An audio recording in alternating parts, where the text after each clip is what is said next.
Hello everyone, good morning. তো আর কি, যাই হোক, এখন 12:30 একটা বেজে গেছে। তো তোমাদের দেখালাম আমার সিমির জন্মদিন উপলক্ষে মন্দিরে গিয়েছিলাম, সামনে মায়ের মন্দির। তা ওখান থেকে এসে গেছি বাড়িতে অনেকক্ষণে। তো এদিকে রান্নাবান্না তো করতে হবেই, কারণ কিছু লোককে বলেছি তাদের জন্য, আর নিজেদের জন্য তো রান্নাবান্না করতে হবে। তো যাই হোক, ভেবেছিলাম কিছুই করব না, তারপরে যাই হোক ঠিক হলো যে না, ঘরে রান্না করি আর কি, সেলিব্রেশনটা করি আর কি, বার্থডের এই আর কি। তো এই আর কি সাজাচ্ছিলাম একটু ঘর, মানে এটা এখানে ক্যাবিনেটটা যে দেখলে সেটা আর কি স্টিকারটা লাগালাম। আর এই যে ব্রেকফাস্টে চাউমিন বানিয়েছিলাম ছেলে মেয়ে সবার জন্য। আর একটু ড্রয়িং রুমটা সাজাচ্ছি, অর্গানাইজ করছি আর কি। আর তোমাদের সেটা টোর আর কি দিব। আর কিচেন আর এইটুকুই আর কি মোটামুটিভাবে সাজাতে পেরেছি। তারপরে পরে আর কি বার্থডের যেটা সাজিয়েছে সেটা হলো আমার ছেলে সোনু আর সঞ্জনা মিলে সাজিয়েছে, সেটাও তোমরা দেখতে পারবে। তো যাই হোক, একটু এইভাবে সাজানোর আমি চেষ্টা করেছি। তারপরে রান্নাবান্না তো আছে, সেটাও মাথায় চিন্তা আছে। শরীরটা তো খুব একটা ভালো না, তারপরেও আর কি নিজে সাহস করে এগুলো করার চেষ্টা করি।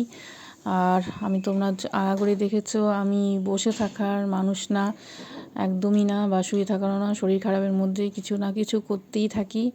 ওই শুয়ে বসে থাকারও না, এত শরীর খারাপ মানে বলে বোঝাতে পারবো না। তার মধ্যেও করেছি শিফটিংয়ের সমস্ত কিছু। তারপর তো এই যে হনুমানজির পুজো করলাম, নারায়ণ পুজো করলাম, তারপরে এই যে মেয়ের বার্থডে। আর এই যে একটু দেখলে শোকেসটা, ওটার মধ্যে আমি সমস্ত আমার গ্লাসের জিনিসগুলো, মানে কাচের জিনিসগুলো রেখেছি। তো এইভাবে একটু ডাইনিং টেবিলটা একটু মেসি হয়ে আছে, অল্প আর কি জায়গাটা, কারণ কিছু কিছু রাখতেও লাগে ডাইনিং টেবিলে। তো ভাবছি যে একদমই কিছু রাখবো না, খালি জলের গ্লাসগুলো থাকবে আর একটা জলের জাগ থাকবে, ব্যাস। আর এই জলের বোতল আমাদের সবারই আলাদা আলাদা। তো এইভাবে আর কি, যেটা যেই জায়গার জিনিস সেটা সেভাবেই আমি গুছিয়ে রাখি। হেলমেট, তারপরে যেটা যেখানে জিনিস সাজানো। তো এইভাবে কিচেনে এখানে আমি রেখেছি মিক্সি, আমার হটপট জলের ইলেকট্রিক পট যেটা, এই টেবিলে। আর এখানে ক্যাবিনেটগুলোর মধ্যে, তাই কিচেনে, এই বাড়িটাতে আমি কিচেনে ক্যাবিনেট পেয়েছি। যাই হোক, মানে সহজে পাই না আর কি, ক্যাবিনেট ছাড়া খুবই প্রবলেম হয়ে যায়। তো ক্যাবিনেটের মধ্যে সমস্ত জিনিস তো রেখেছি। আর উপরে দেখলে ওখানে তো চাল আটা যেগুলো থাকে, আর এটাতে র্যাকটাতে সবজি, আলু পেঁয়াজ যেগুলো, ওগুলো আছে। তো যাই হোক, এই যে এখন রান্না শুরু করব। তো তার এক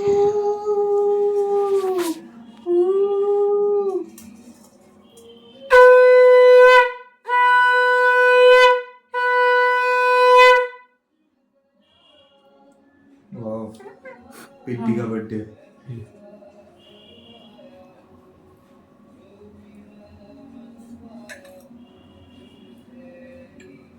अरे 5 টাকা मतलब तुम फाइनली 13 साल के हो गए।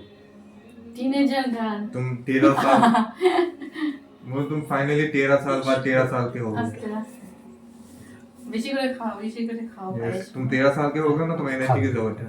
ভালো হচ্ছে পাঁচটা, ভালো হচ্ছে। अच्छा हुआ है। মিষ্টি হচ্ছে, মিষ্টি হচ্ছে। मिट्टी है, मिट्टी मिट्टी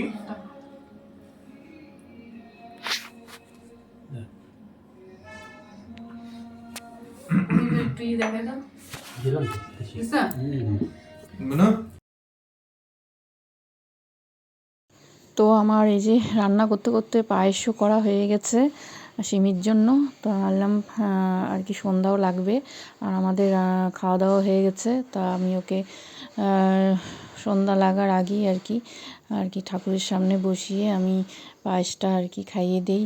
ওর বাবা খাইয়ে দেয় আগে, তারপরে আমি, ওর দাদা মানে ভাইয়া খাওয়াবে, তারপর সঞ্জনা আর কি দেবে আর কি খাইয়ে। তো এই আর কি, এইভাবে চলছে আমাদের বার্থডে সেলিব্রেশন। প্রথমে আসল হচ্ছে আমাদের পায়েসটা না খাওয়ালে তো আর কি হবে না, কেক কাটা আগে পায়েস, তারপর সব কিছু। তো দেখতে থাকো ব্লগটা, এরপরে তোমাদের সঙ্গে আবার কথা বলছি, আশা করি তোমাদের ভালো লাগবে।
তো এখানে আমি এই যে তাড়াতাড়ি করে রান্নাবান্নাগুলো করে নিচ্ছি। রান্না বলতে পোলাও করেছি 2 হাঁড়ি একদম। আর পায়েসটা তো আগেই করেছি তোমাদের বললাম। আর পোলাও আর চিকেন এই আর কি রান্না, পোলাও মাংস। আর এখানে বার্থডে সেলিব্রেশন হচ্ছে।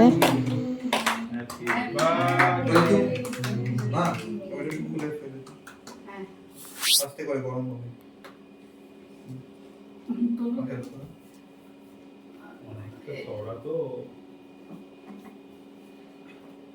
আরে ফ্রিজে রাখছি তো পুরো শক্ত হয়ে গেছে।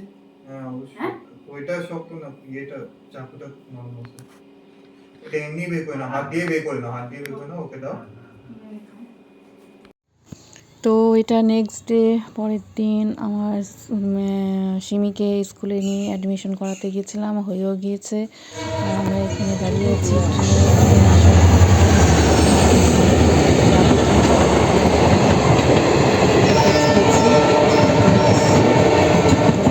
চলে গেল। তারপরে আমরা এখন বাড়ি যাব।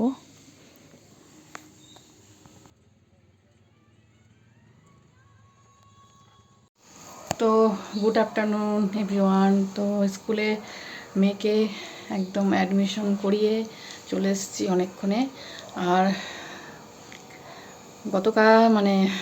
গতকাল থেকেই শুরু করেছিলাম ব্লগটা।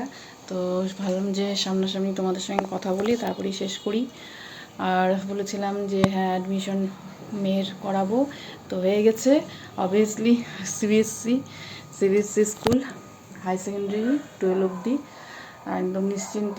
আগে যে স্কুলটাতে পড়তো ওটা জুনিয়র স্কুল ছিল সিবিএসসির, মানে ক্লাস 7 অবধি। তো ক্লাস 6-এ ওকে ভর্তি করিয়ে দিলাম। আর এখন আর কি টেনশনটা কমলো। আর তার সঙ্গে ড্রেস, আর এদিক থেকে এত আলো আসছে, এদিকে সেরকম কিন্তু রৌদ্র নেই, কিন্তু তারপরেও মানে ভালোই আসছে। তো সেরকম বাইরে রৌদ্র নেই, কিন্তু আর কি আলো আর কি আছে, ওই জন্য আর কি কেমন যেন আসছে আর কি। একটু একদিকে কালো কালো আসছিলো, একদিকে বেশি আলো আসছিলো। তো যাই হোক, যেটা বলছিলাম, তো হয়ে গেল অ্যাডমিশন, ওই জন্য নিশ্চিন্ত একদিকে।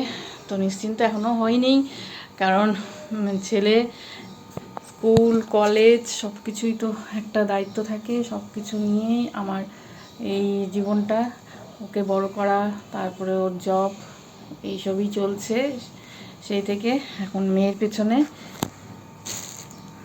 আর আমার ছেলেও সেন্ট্রাল স্কুলে একদম ইংলিশ, মানে এটা ইংলিশ মিডিয়াম। আর ক্লাস 12 অবধি পড়েছে। হ্যাঁ, কারণ ইংলিশ মিডিয়াম ছাড়া আমি আগাগোড়াই আমি নিজে বাংলা মিডিয়ামে পড়েছি। আর বাংলা মিডিয়াম স্কুল, যদিও আমি বলবো না বাঙালি হয়ে, বাংলা কথা, বাংলা লেখা, ভাষা সবই ঠিক আছে, কিন্তু বাংলা স্কুলগুলো আজকাল এত বাজে হয়ে গেছে। তো যেখানে পড়াশোনার আমাদের সময়ও সেরকম হতো না, আর এখন তো একদমই হয় না।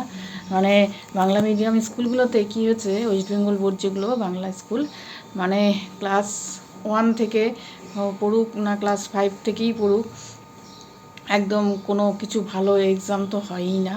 একদম নর্মালি কোশ্চেন অ্যান্সার, যেগুলোতে স্কুল থেকেই পাশ করে দেয়, যেটা আমি জানি আর কি এটা, এই বিষয়টা, যে স্কুল থেকেই পাশ করে দেয় একদম আপ টু ক্লাস 9 অবধি। আর যখন মাধ্যমিক বলে বাংলা ইয়েতে, তখন তো যাই হোক কোনো রকমে পাশ করে, সেটা কথা। অনেকে ফেলও করে যায়, কিন্তু ভালো রেজাল্ট একদমই বাংলা স্কুল থেকে হচ্ছে না। ওই জন্য ওই কোনো রকমে পাশ করা আর পড়াশোনা তো একদমই হয় না ওরকম স্কুল। আমি একদমই বাংলা মিডিয়ামের যা অবস্থা খুবই বাজে। তো যাই হোক আর কি, যারা পড়াচ্ছে তারাও কিছু জন গার্জিয়ান আমাকে বলেছে যে খুবই বাজে অবস্থা বাংলা মিডিয়ামে। হ্যাঁ, আর যারা এখনও মানে ভাব নিয়ে থাকে যে না বাংলা স্কুল খুব ভালো, ওয়েস্ট বেঙ্গল বোর্ডে এখনও পড়াশোনা ভালো, হ্যাঁ জানি তো আমি যে ওই প্রতি বছর রেজাল্ট খারাপ করুক, ও এক সাবজেক্টে ফেল করুক, কিন্তু তবু পাশ করিয়ে দেয়, একদম পাশ করে করে করে ক্লাস 9 অবধি উঠে যায়। এগুলোই আর কি হয় স্কুলে, সেটা জানা আছে। এমনিতেই যে অবস্থা পড়াশোনার এডুকেশনে ওয়েস্ট বেঙ্গল বোর্ডের যে অবস্থা সেটা সবাই জানে, সবাই। যারা জানে না তারা সবচেয়ে বড় মূর্খ, বলার কিছুই নেই। তো যাই হোক, এদিকে রান্নাবাড়িতে এসে করলাম, হয়েও গেছে। আর এখন থেকে মেয়েকে বাড়িতে টিউশন দিতাম, আর টিউশন বাড়িতে দিব না, বাইরে দিব ব্যাচে। তো আর্টস সায়েন্স এগুলো তো রাখতেই হবে আলাদা করে, হিন্দি। তো এইভাবে আর কি চলছে। আর তোমাদের ভিডিওটা কেমন লাগলো আশা করি যারা দেখছো লাইক দিও, আর যারা কমেন্ট করতে চাও কমেন্ট করে দিও। আমার এখনও ভালোভাবে এই ড্রেসিং টেবিলটা সাজানো হয়নি, এটাকে সাজাবো। আর ঘরে যতটুকু বেডরুমের তোমাদের শেয়ার করব, যতটুকু সাজানোর বেডরুমটাকে সাজাবো। কারণ দেখো, ভাড়া বাড়ি হোক, মানে রেন্টের হাউস হোক আর নিজেরই হোক, আমি সবসময় নিজে সুন্দরভাবে সাজিয়ে একদম নিজে যেটা আমার মাথায় আসে সুন্দর করে সাজিয়ে ঘরদোর রাখতে, পরিষ্কার পরিচ্ছন্ন রাখতে ভালোবাসি। তোমরা যবের থেকে ব্লগ দেখছো, আর আগোড়াই আমি করেছি নিজের যখন ছিল। মানে সবসময় একটা ঘরের মধ্যে আমি ইউনিক কিছু দিতে চাই, যে মানে সব সাজায় তো সবাই, কিন্তু যাতে দেখতে ভালো লাগে, ছোট ছোট জিনিস দিয়েও সুন্দর লাগে দেখতে, মানে একটা এক্সট্রা অর্ডিনারি লাগে ঘরটাকে, সেটাই চেষ্টা করি। তো অনেকে বলে যে তুমি ভালো, এই যেমন ইন্টেরিয়র ডেকোরেটর বলে যে যারা করে, ওরকম টাইপের কিছু তুমি দেওয়ার চেষ্টা করো, যারা প্রশংসা করার আমার করে আর কি। আর যারা দেখে ওই আর কি করার মেন্টালিটি নাই, তারা করে না কোনো দিনই। এইভাবেই মানে আমার সুন্দরভাবে সাজিয়ে গুছিয়ে রাখতে ভালোবাসি। আর এই যে কার্টেনগুলো, এগুলোকেও আমি চেঞ্জ করব, কারণ এগুলো হচ্ছে 5 ফিটের, 5 ফিটের। হ্যাঁ, আমি ভাবছি লম্বা একদম সাদা দিয়ে দিব, হোয়াইটটা ভালো লাগে। এক একটা ঘরে এক এক রকম কালার, আমি আগে করেই ভালো লাগে না, কিন্তু কী বলবো, এগুলো আগের থেকে কেনা আছে আর ভালোই আছে, একদমই নতুন। এর আগে যেগুলো ছিল নেটের ছিল, সেগুলো ভালো ছিল। আমি কার্টেন আমি মাঝে মাঝে চেঞ্জ করি, তো ভাবলাম যখন ভালোই আছে এগুলো কিছুদিন ইউজ করি তারপরে কিনি। তো এই ঘরে যে গ্রিন কার্টেনগুলো দিয়েছি। আর ওই আমাদের বেডরুমটায়, মানে আমাদের বড় যেটা বেডরুম যেখানে ঠাকুর আছে, সেখানে আমি ওই পিঙ্ক কালারের যেটা ওইটা দিয়েছি, কিন্তু ভাবছি সবগুলাতে হোয়াইট দিয়ে দেবো, হোয়াইট ব্লু বা গ্রিন, লাইট গ্রিন এরকম টাইপের কার্টেন। আর ট্রান্সপারেন্ট ওই যে দেখালাম যে একদম ভালো লাগে, যে ঘরগুলো আর কি এমনি বড়, আরও বড় বড় লাগে যদি তুমি সাদা পর্দা ইউজ করো ঘরের মধ্যে। আর সাদা পর্দা ইউজ করাটাও খুব ভালো, বাস্তুমতে সাদা হ্যাঁ, বাস্তুমতে আমি মানি, তো বাস্তুমতে সাদা পর্দাও খুব ভালো। ঘরের এক একটা ঘরে এক এক রকম যদি পর্দা লাগাও, মানে কার্টেন লাগাও, তাহলে সেটা আর কি ভালো দেখায় না, ভালো হয়ও না। এক কালারের পর্দা সব ঘরেই লাগানো ভালো, আর সাদা পর্দা তো সবসময়ই ভালো। তো যাই হোক, দরজায় লাগানোর দরকার নেই, আমি দরজায় লাগাইও না, অত একটা প্রয়োজন হয় না, কারণ এটা ভিতরের দিকেই আর কি, বেডরুমগুলো অত সামনে যেটা মেন রোড থেকে দেখাও যায় না। তো এই আর কি একটু তোমাদেরকে ড্রয়িং রুমটা আর ওই কিচেনের একটুখানি টোর দিলাম, মানে ড্রয়িং রুম টোর বলো বা কিচেন টোর বলো, দিলাম। এখানে কি যতটুকু সাজাতে পেরেছি, আর সমস্ত যেগুলো আমার ফ্লাওয়ার পটের ফ্লাওয়ার ফুলগুলো আছে, মানে প্লাস্টিকের আর কি, সেগুলোকে ধুতে হবে। একবার ধুয়েছিলাম, তো 2-3 মাস আগে ধুয়েছিলাম, তো আসার সময় এইটাই খালি ফুলগুলোই ধুইনি।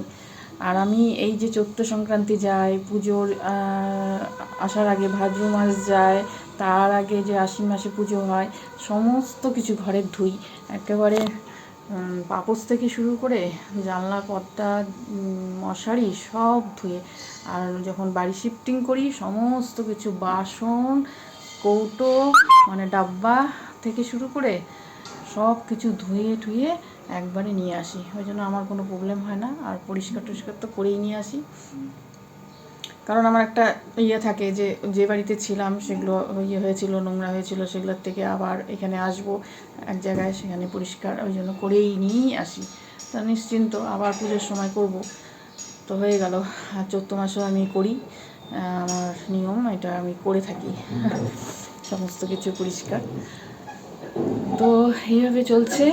আর ওই যে অনেকে কি দেখি আজকাল ব্লগে, দেখি আমি দু এক মানে মাঝে মধ্যে যখন সময় হয় ব্লগ দেখি কারুটা, তখন দেখি যে ওই রেন্ট হাউসের ইয়ে দিচ্ছে, মানে ভাড়া বাড়ির খালি এমটি টোর দিচ্ছে। তো এমটি টোর আবার কি, আমি এটাই বুঝি পাই না যে খালি ঘর দেখিয়ে কী লাভটা। হ্যাঁ, নিজের বাড়ি হতো তাহলে আমি কোথায় কোথায় জিনিস বানাচ্ছি, কিচেনটা আমার কীরকম হবে, বেডরুমটা কীরকম হবে, সেটা দেখে যারা দেখছে দর্শকরা, তারা একটু ইয়ে পায়, যে না আইডিয়া পায় যে এইভাবে এইভাবে তৈরি করবো ঘর। হ্যাঁ, কিন্তু ভাড়া বাড়ি দেখে তো সেই জিনিসটা হয় না। হ্যাঁ, ঘর গুছানোটা দেখে ইয়ে হবে, হ্যাঁ সেটা আলাদা কথা, যে আমি ঘর গুছানো দেখাচ্ছি, মানে অর্গানাইজেশন যেটাই করি না কেন, আলমারি, ঘরের সমস্ত কিছু জিনিস অর্গানাইজ যেগুলো করছি, সেটা দেখে কেউ আমারটা দেখে একটু ইন্সপায়ার হচ্ছে, আমার মতন করতে চাচ্ছে, সেটা আলাদা কথা। বা না করুক সেটাও আলাদা কথা, কিন্তু ওই এমটি টোর আবার দেখানোর কিছুই নেই আমি মনে করি। ওই জন্য আমি দেখাইও নাই, আমি দেখাই না আর কি। যখন নিজের হবে তখন অবশ্যই দেখাবো যে কিচেন কীভাবে বানাচ্ছি, বেডরুমটা কীভাবে বানাচ্ছি, ড্রয়িং রুমটা কীভাবে বানাচ্ছি, ঠাকুর ঘর, সব কিছু, ছাদ, এগুলো দেখাতে ভালো লাগবে না নিজেরটা হলে। তো যাই হোক, যতদিন আছি এই ভাড়া নিজেরটাই নিজের করেই থাকতে হবে, নিজের করেই আমি থাকি। তারপরেও যা হয়, মানে বাড়িওয়ালা যদি ভালো হয় তো হলো, আর নাহলে তো যাই হোক, যতই পরিষ্কার পরিচ্ছন্ন রাখি না কেন, তো কথা তো আছেই, থাকবেই আর কি পরবর্তীতে। তো চলছে এখনও এইভাবেই, মাত্র তো হলো 1 মাসও হয়নি। তো আজকের ভিডিওটা এখানে রাখবো, অনেকক্ষণ তোমাদের সঙ্গে বকবক করলাম। আশা করি এই রুমটা আমার ছেলেরই বেডরুম, তোমাদের বলেছিলাম। আর আমাদের রুমটা তোমাদেরকে শেয়ার করিনি, খালি ওই যে পুজো করেছিলাম যে তখন একটু দেখিয়েছিলাম ওই ভিডিওতে। তা আশা করি তোমরা সবাই সুস্থ আছো, ভালো আছো, এভাবেই থাকো। আর একটা ভিডিও নিয়ে চলে আসবো, তখনকার মতো তোমাদের সবাইকে শুভ পয়লা বৈশাখ।